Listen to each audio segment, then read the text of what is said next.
Hi, I'm Colm. Kev. This is TOT Presents. This is our 8th episode of our podcast. In a slightly different setting, as you can see. Yeah, and here, motorbike over. So, we are featuring as ever live, local and original grassroots music at various venues.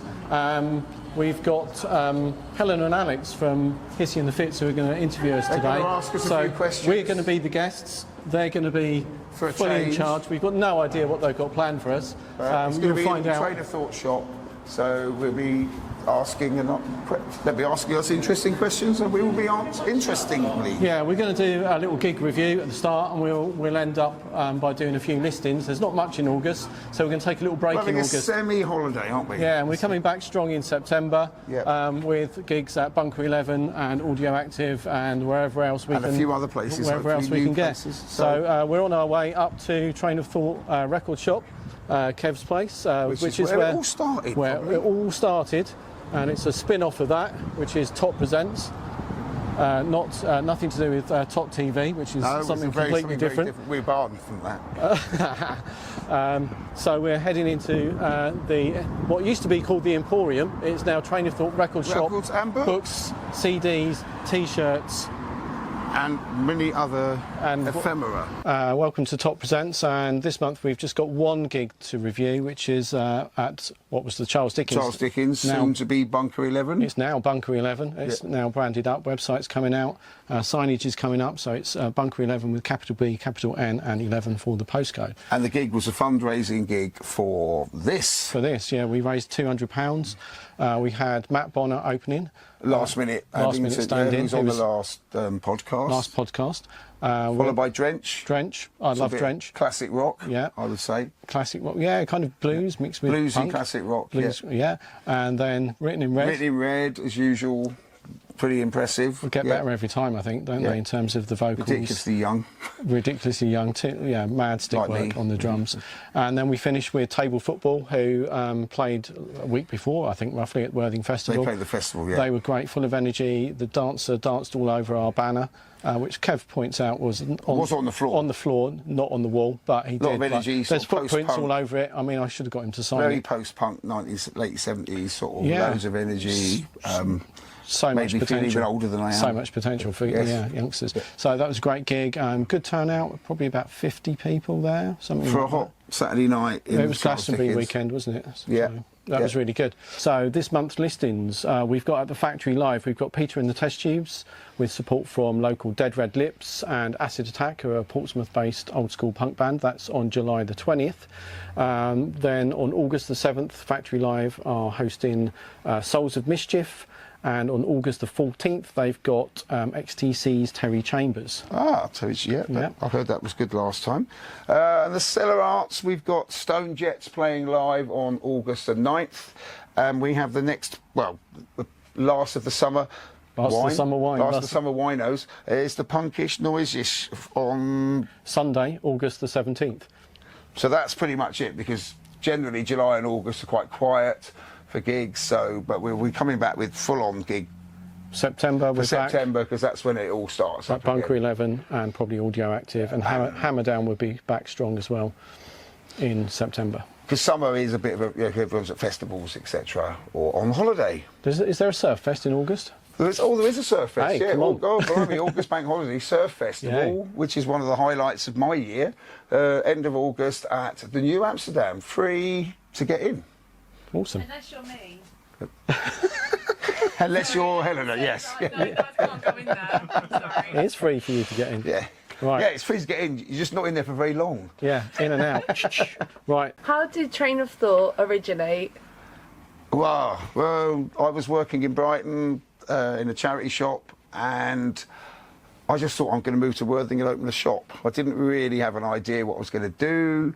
And it started off as a gallery and a record shop and an emporium, which I sold a lot more junk in those days. And collectibles, not junk. Not junk. So and you were one of the earliest people that came in. So it just happened by accident, in a way. And I'm still here. And it's still here 10 years later, which is quite. What's the first ever record you both ever purchased? Ooh. Oh, God, mine's really embarrassing. Oh, I think mine might be. Mine was Mouldy Old Dough by Lieutenant Pigeon, which is a terror. Don't look it up, everyone. Honestly, that's quite an embarrassing record to be your first. That's my first ever single, and my first ever album was Pick of the Pops 11. Interesting. Tangerine Dream, Stratosphere. Yeah, That is better than. That is a lot better That was than. about 19. Well, I don't know when it came out, but I bought it in 1984 when I was 14. That's better than. I've never heard anything bad about that. No. Yeah, but have you Wasn't- heard Mouldy Old Dough? Wasn't their by best album. Lieutenant I Pigeon? might have to. It's like a poor version of Chaz and Dave Have you still got it? with a large lady playing the piano. Have you You've got to still- see it. It really is. It's pretty kitsch now, but then it was awful. You could play a bit of it at the punkish noises. I could, yeah. Play all of it. Slow That it. would be amazing. I could slow back- it down, then it would backwards. sound goth. Get Trigger's broom to play it. Slow anything down, then it sounds goth, doesn't it? Well, it can do, yeah. Yeah. Tangerine Dream, slow them down, sounds like Current 93. Or speed them up if you want them to be goth. Sounds Really. like Chipmunks. Yeah. How did you two meet? Oh, crikey. I must admit, I have no idea. We're not sure. We think it was at Bar 42, possibly at a punkish noise-ish. It probably a gig good chance it would have been. around 2015-ish, I think. Yeah, because it wasn't right. Maybe slightly yeah. before that. Because I didn't start doing gigs until, I think, 2016, 2017. It'd be I more got in- 16, so I've only been here since 16. Yeah, it was just before I got involved in Oxjam, and then somehow went from involved helping with photography to running the whole darn thing and putting on. So it's like- pretty soon after I moved here, and so I met you then pretty early on. So I'd say it's roughly about the same time. Yeah. A lot of the people that I met were very early on and still yeah. around. I can't remember when or how we did our first gig together at all, though.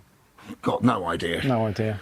Who Well, knows? you did a couple of things at St Paul's that I think Yeah. I helped out on. Could be, yeah. The raising the roof. That's the roof. probably the first With thing we three did there, sort of yeah. jointly, I would Could say. be, yeah. Yeah.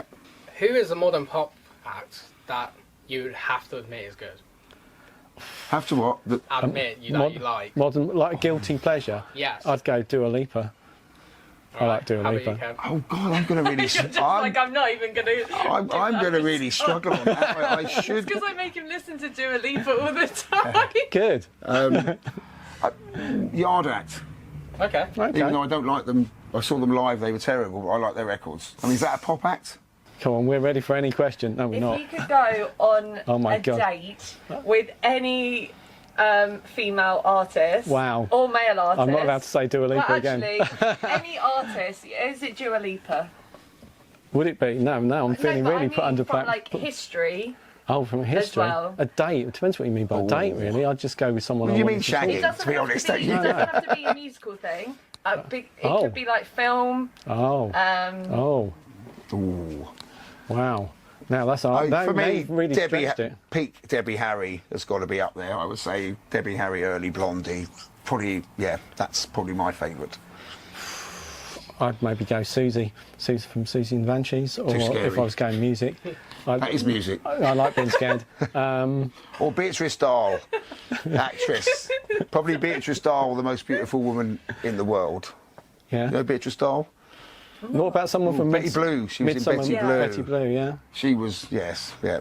Mixture of her and Debbie Harry for me. I would go Kate Winslet or David Bowie, two very different. I was going to say David Bowie, just for a date, like just to talk someone to talk to. Yeah. Well, he's dead. Just- Oh, no, any time you said, Yeah, but time travel was allowed, I think. Yeah. I'm not sure about film. I love films, but I don't really. I'm not a fanboy about particular actors or actresses. I am for Hayley Williams, like big time. Who? Hayley Williams from Paramore. Yeah. Oh, okay, yeah. right, I thought, yes, yeah. You asked that one, so it's Who yours. is your favourite act that you've put on so far? Yeah. Controversial. No, that. Oh. Favourite band I've I put mean, on. for me personally, putting the Piranhas on was massive for me because I was a big fan of. I used to go see the Piranhas a lot in the late 70s, and not a fanboy, but that was, in a way, I think probably that was my favourite. I put the Piranhas on 3 or 4 times. How did that happen? How did you get in contact with them? Well, I vaguely knew them, and I just asked. I just said, Bob, I know you a little bit. How much money? I said to him, how much money do you need to come and play at Bar 42? And he said, a couple of £100. And I went, done. And a packet of crisps? And they came back, well, no crisps, no. Nothing like that. And they played about Solid. 4 times. They played about 4 times. So that's, in a nostalgic way, that was probably the favourite. Yeah. But also Spleen. Spleen, who are playing. Played in- it once. Yeah. Well, they're coming back to play this Saturday. Can I? I'm going to go more than one, so because I can. So I'm going to say we talked about the gigs at 42. no, at the gigs at what was St Paul's, now the venue, and the fundraising gigs, and putting on Noise Ferrato in 2015, 2016ish at the venue. In front of 250 people who had come to see mostly kind of indie pop bands from Brighton, and they had no fucking idea what was going to go on. And they were experienced Kev and Carl on stage with laser lights, wasn't laser us. projections. We're the roadies, remember? We don't actually it wasn't. perform. Laser projections. There's Kev going around pushing a pram, and Carl's doing a handstand, and yeah. And like, love it. of the 250 people there, 249 of them had no idea what was going on. That was Including me and fantastic. Carl. Yeah, and then the other band, I'd say, for putting on, we put on a couple of times 42, and at the Ale House is Creature, because I go a long way back with them. Been following Dan Scully, the lead singer, since he was in, Left Hand Red. Which was Brighton-based punk band in like the late 80s, and then Badger Attacks, and 40 Shillings on the drum, and various different bands. And now So you go back a long way. back a long way. Like I do with the Piranhas. Yeah, and I've seen them in yeah. Eastbourne and Brighton and Worthing, and kind of like, And of course, Hissy and the Fits. yeah. Thank you very much, but today's not about us. Said that. He broke the awkward silence. Hissy in the fence. Shameless. Okay, come on. Thanks Next for promoting. Next question, any Come on, more? we've handled cheese. We've handled. I can't think of any questions. I already asked you what your favourite cheese is before we started. Yeah, we- recording. we- It's a bit like saying radish. cheese in a photo, isn't it? So That's you a good Do question. you actually like radish? I Or do. do you just want to hail the radish? No, I hail them, but I do inhale them occasionally as well. Didn't you and Carl They're make good for you. you made radish vodka once, didn't you? We It was bloody made awful. radish really- vodka, Radish. which is now selling for a fortune in Latvia. We need- Those bottles are going for we need a £100 each. Nosferatu vodka. Well, we will do one again for Christmas, I think, because remember, it's not just for Christmas, it's for life. Like puppies. This is a deep question, though. Okay. Right. Right. I'm So, ready. what lyric of any song like absolutely stops you in your tracks? Like literally just Oh. like gets you. This isn't deep, but for me, Teenage Kicks. So hard to beat. Every time you walk down the street, there's a new girl in the neighbourhood. I wish she's mine. She looks so good. That to me is my favourite, possibly my favourite lyric of all time. And it's still, when I hear that song, there's a bit of a. Because I was 16 at the time, so Yeah. that to me, not very deep at all. In fact, not deep in the slightest, but very important lyric to me. Okay. Crikey, good, because that gave me time to think. I'm going to go Soul Wax, and the lyric is, I'm not going to sing it, this is the mistake that we're making, is it good enough for what you're paying, Listen to that as I was running up a volcano in Lanzarote. It bloody killed me. But the reason why I remember it is quite often when I'm at work or, people just make shit excuses about stuff that they're doing, and it always like comes back to my head, like about people making excuses, and is it good enough for what they're getting paid? Because quite often people are getting paid and they're doing shit jobs and they make excuses about it. That's a good rant. Love it. What volcano was it? Don't ask me the name of it. It was. Sorry. And also loads of people getting paid loads of money for That was doing really, nothing at all. That was really profound, though. Like, Yeah, I'm sorry, mine wasn't. Mine was no, more like both teen. of them. Sorry. I'd just like to mention Kev is selling swap shop T-shirts. This is not mine. This is You can available. tell this doesn't fit. What do you mean it doesn't fit? I'm working on this is size ultra small, and obviously I only just got into it. And also remember, if you buy a tote bag, it also doubles up as a nice handy apron. It does. And also, t-shirts as dresses. Why not? T-shirts and dresses. And also, as we mentioned it, I believe, I don't know the date, but the factory Next year, factory, the punk Factory band Live Chelsea are playing. Factory at the Live Factory have booked in Chelsea, and they have the right to work. and I think they've also booked in Anti-Nowhere League to come back next year as well. Yeah, just throw that in. So that is the end. That's the end of. That's it. That's quite enough. Yep. And it's good night from me. And it's good night from him. We'll be back in September. It's a roll. That's a long way away. September. Thank you Again. What band goes down very well with a nice pint? What band goes down well with a nice pint? Well, most of the noise stuff I know doesn't really go down with good beers. But my favourite beer would be Zamzammer, which they do in the Welly in Shoreham. It's 6.5% and it's only just over £5. And it doesn't taste strong. And I'd say I can recommend it, but I'm not sure if I can, because it gets a bit messy. Favourite beer? I'm not sure. I had a really interesting limoncello beer at the signal post the other day. But I don't know if I'd want a whole pint of it, really. But it was those beers, like the first half a sip's pint, lovely, the 2/3. second sip's okay, and by the end you don't want to drink that one. Favourite drink, Zavovka, buffalo grass, vodka and apple juice. Long drink. A decent single malt, you can't beat a decent single malt either. That's because I'm getting old. Thank you very much for your time. We have been half of Hissy and the Fits. You have been Kev and Colm. Thank you very much. Thank you. See ya. Oh, we're doing a handshake. Yeah, Handshakes as well. Handshakes, handshakes, handshakes, It's very fun. handshakes. This is serious business.